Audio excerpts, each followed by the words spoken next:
Olá, irmãos, a todos vós que nos acompanhais do Brasil e em Portugal. Neste nosso programa semanal, Passo a Passo com Jesus, nós vamos saudar neste segundo domingo do tempo da Quaresma. Nós hoje vivemos o momento da transfiguração de Jesus. Se recordamos, há uma semana estivemos no deserto, em que Jesus foi tentado, em que Jesus conseguiu ser superior a todas essas tentações.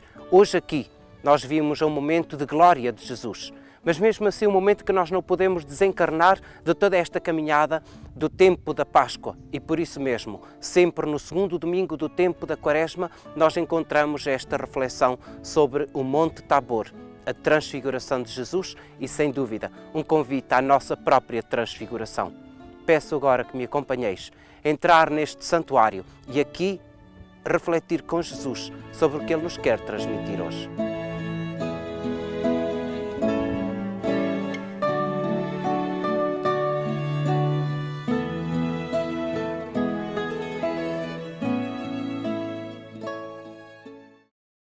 O Monte Tabor está situado no limite norte da planície de Esdrelon, ou Vale de Cisael, entre Nazaré e o sul do Lago de Tiberíades. Esta grande colina alcança 580 metros acima do nível do mar e sobressai sobre todo o vale a seu redor. Devido ao Vale de Cisael ser muito fértil e através dele ter passado uma importante rota de comércio, o Monte Tabor obteve em vários períodos históricos uma importância estratégica.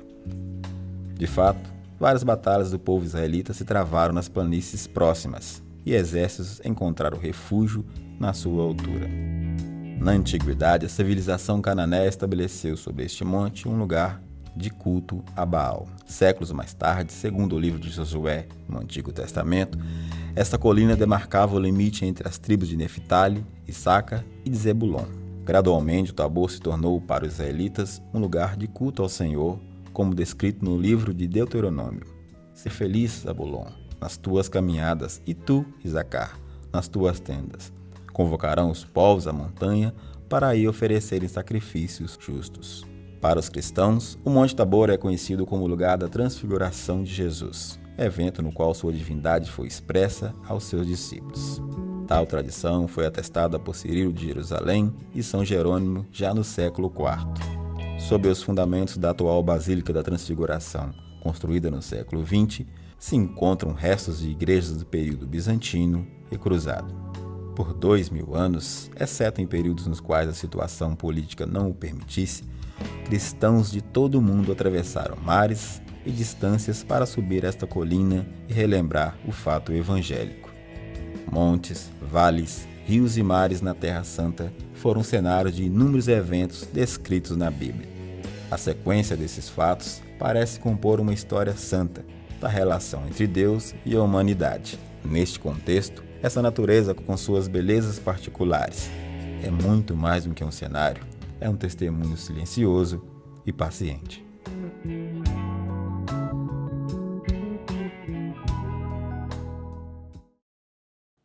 Meus irmãos, hoje, no segundo domingo do tempo da Quaresma, a liturgia transporta-nos até aqui. Ou melhor, o Senhor convida-nos a subir o monte tal como convidou a Pedro, Tiago e João. 6 dias depois, Jesus tomou consigo Pedro, Tiago e João e levou-os só a eles a um alto monte. E transfigurou-se diante deles. As suas vestes tornaram-se resplandecentes, de tal brancura que lavadeira alguma da terra as poderia branquear assim. Apareceu-lhes Elias, juntamente com Moisés, e ambos falavam com ele. Tomando a palavra, Pedro disse a Jesus: Mestre, bom é estarmos aqui. Façamos 3 tendas, uma para ti, outra para Moisés e uma para Elias. Não sabia que dizer, pois estavam assombrados. Formou-se então uma nuvem que os cobriu com a sua sombra. E da nuvem fez-se ouvir uma voz: Este é o meu filho muito amado, escutai-o. A estarmos aqui neste monte que a tradição desde muito cedo encontra o lugar da transfiguração de Jesus. Transfigurar-se é sem dúvida o mudar totalmente a sua forma, o seu aspecto. E é sem dúvida para nós que vivemos este tempo de preparação para a Páscoa, um deixar que os nossos corações e a nossa pessoa se transformem verdadeiramente em homens e mulheres diferentes. Mas olhemos para este episódio. Jesus, 6 dias antes, tinha estado em Cesareia de Filipe. Ali tinha encontrado os seus discípulos e confrontado-os com esta interrogação: quem dizem os homens que eu sou? Mais importante ainda, quem dizeis vós que eu sou? Naquela ocasião, Pedro, de certeza absoluta que iluminado pelo Espírito, diz: tu és o Cristo. Estamos praticamente a chegar àquele que é o centro da fé que o Evangelho de Marcos nos quer transmitir, a revelação da identidade de Jesus.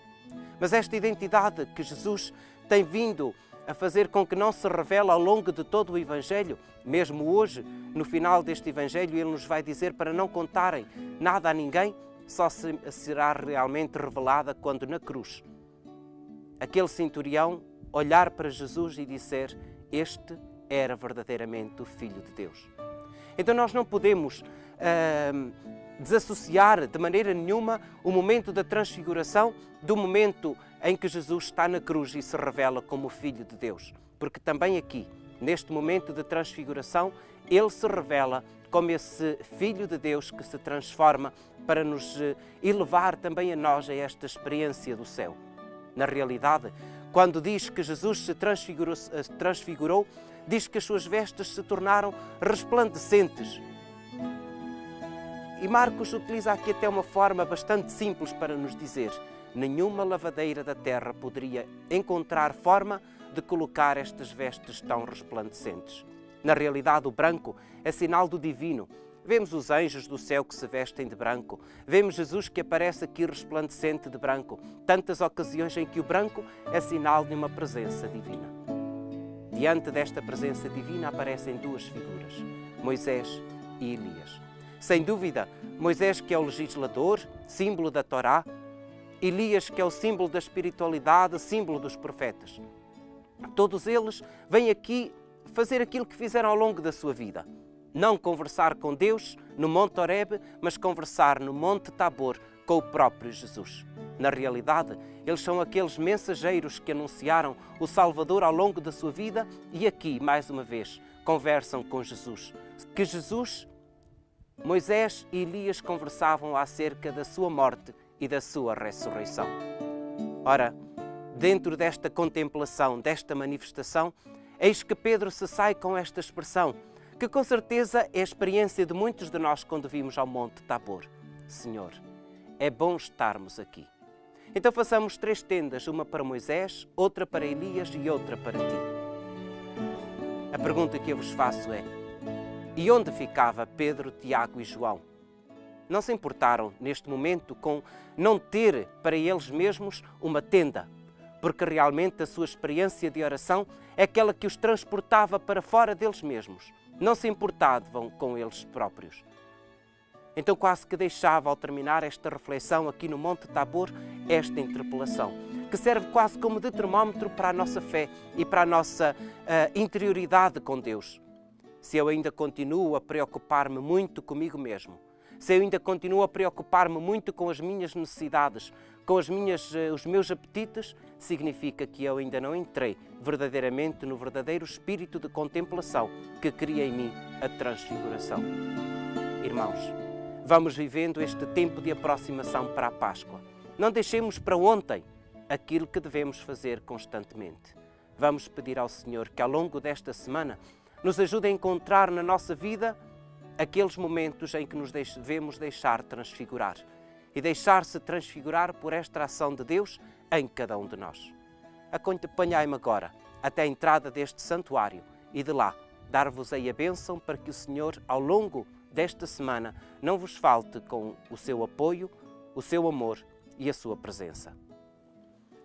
E a bênção de Deus Todo-Poderoso, Pai, Filho e Espírito Santo. Boa semana da Quaresma.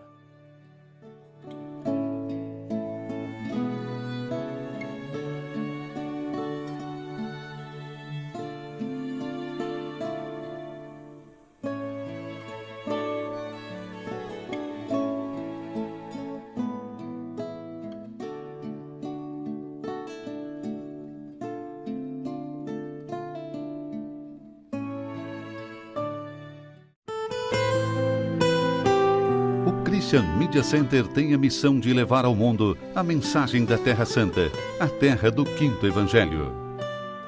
Transmissões, reportagens, notícias, documentários, atualidade da Igreja e da vida cotidiana dos cristãos da Terra Santa. Você pode nos ajudar nesta missão, fazer conhecer e difundir a mensagem da Terra Santa. Ajude-nos. Visite o nosso site